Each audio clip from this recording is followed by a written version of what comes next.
Hi guys! Welcome to my vlog! So ayan, meron kaming natanggap na blessing ngayong morning kasi kanina nagpunta ako ng shop saglit at si Ryan nga is natutulog. So, sinamantala ko. Kaso hindi pa ako nakakaalis. Nakita ko sa CCTV. Nagising na siya. Wala pa siya siguro 10 minutes. Natutulog eh. Nagising na agad. Siguro naramdaman niya wala na naman ako. So, if yun guys. May good news kami. May na-receive akong blessing. So, open natin. At saka, explain ko sa inyo kung ano to. Kung anong blessing to. So, ang dami pala. Dalawang klase pala yung letter. Here. Isa kay kay Ryle at saka isa sa akin. So, ano pa buksan natin? Ito muna, yung dalawang malaki. Yung dalawang malaki muna yung open natin. So, hindi natin na yung camera at si Ryle napakalito. So, tingnan natin. Wait lang. Kung mag-workout yung video na to kasi si Ryle ayaw magpababa. Open natin. So, obvious na naman. Ano naman to?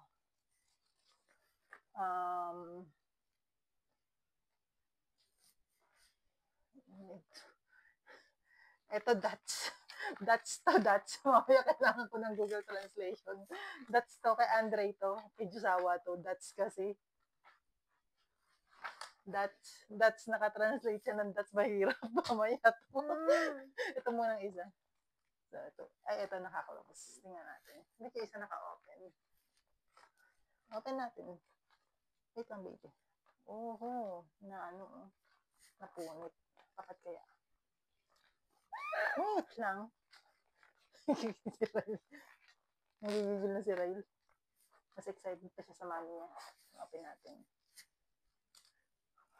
Ano kaya ang Christmas natin, anak? Kasi may ginawa si Diyosawa. Tingnan natin. Yun lang. Ang anak ko napaka-kulit.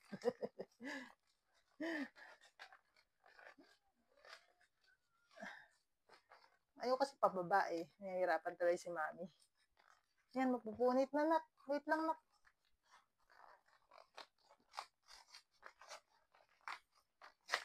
Ayaw nang matulog ulit ni Ryle.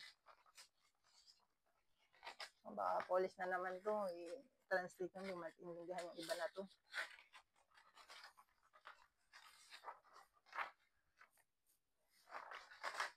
Kay Ryle to. Benz. Ba't ganun, Dutch? Kay Ryle. Si N. Conlick. Dutch siya, naka-Dutch naman. Parehong Dutch. Bakit kaya? Nasaan yung isa na? At maintindihan yun. Ito, ano kaya ito? Ano natin to? Ngayon ko lang ito na-receive eh. Kasi nung galing ako, kabababa ko lang na sasakyan. Dutch naman siya. So, paano natin? Ano ba yan, nak? Tapos, ito sa akin nakapangalan. Ito yung isa kay Ryle, yung isa kay Andre. Yung Yosawa. Ito yung sa akin. Ano kaya ito? Ano naman English?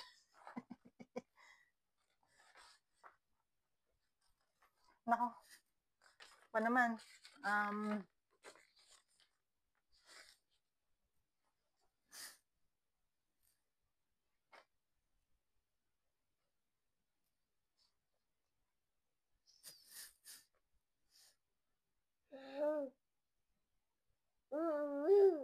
Ito tayo dyan. So, ito, bullies naman. Kaya nga lang, need ko ng translation. So, ito guys, ipaliwanag ko sa inyo. Ito kasi, si Josawa is, in-apply niya ako ng unemployed dito sa Poland. Which is, hindi ko naman alam na pwede yun para sa akin. Siyempre, akala ko required, lang yun, naka-applicable lang siya sa mga poly. So, in-apply niya ako unemployed dito sa Poland para makareceive ako ng monthly assistance. So, hindi ko naman ina-expect na ma-approve siya. So, ayun, So, eto na yung ano niya, yung approval letter niya na okay na makaka-receive ako ng monthly dito sa Poland. Since nung ipinanganak ko sila Ryle last year. So, magbabayad sila sa akin ng until January 1, 2024. So, continuous na yon ang mangyayari. Kaso, ihulog na nila sa account ko yung magiging monthly nila. So, mamaya, ita-translate ko na lang kung magkano yung marireceive ko every month. Kasi hindi ko maintindihan, bolis at saka dots to. Bayan mo ng English. So, mamaya, i-translate ko. So, thankful ako kasi may bibili na akong camera. So, may pambili na ako. May pambili na ako. Hindi ko nakukuhan sa binibigay ni Josawa. Para na yung kirail yun.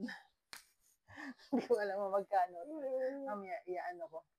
I-confirm natin. See, Pacific Grid, BB4, Chile, HKC, Adam Mobs, Sinadali.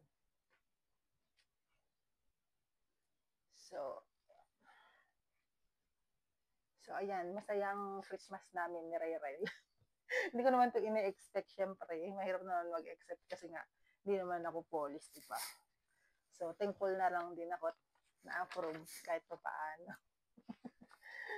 Hindi ko ba alam sa Diyos, lahat na lang ng sistema alam niya, inaalam niya para i-apply sa akin. So, parang naka-indicate pa rin dito is, kumbaga, in-apply ako under kay Josawa pa rin. Ganun ang naging sistema.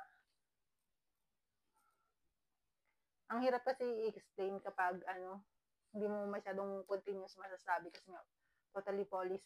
And basta ang overall na to is na-approve ako sa unemployed assistance dito sa Poland. So, thank you, Poland! Makaka-receive na naman tayo ng blessing at walang trabaho. So, yun lang guys. Thank you. Kung kayo pumunta rito sa Poland at maging residents kayo, alam niyo na mayroong ganito kapag nanganak kayo. Kasi syempre ako nanganak ako na makakapagtrabaho. So, ayan. In-apply ako ni Josawa dito. So, thank you guys. Thank you for watching. Explain ko na lang sa susunod ulit kasi kailangan ko i-translate lahat into English. Bye guys! Thank you Lord sa blessing. Bye!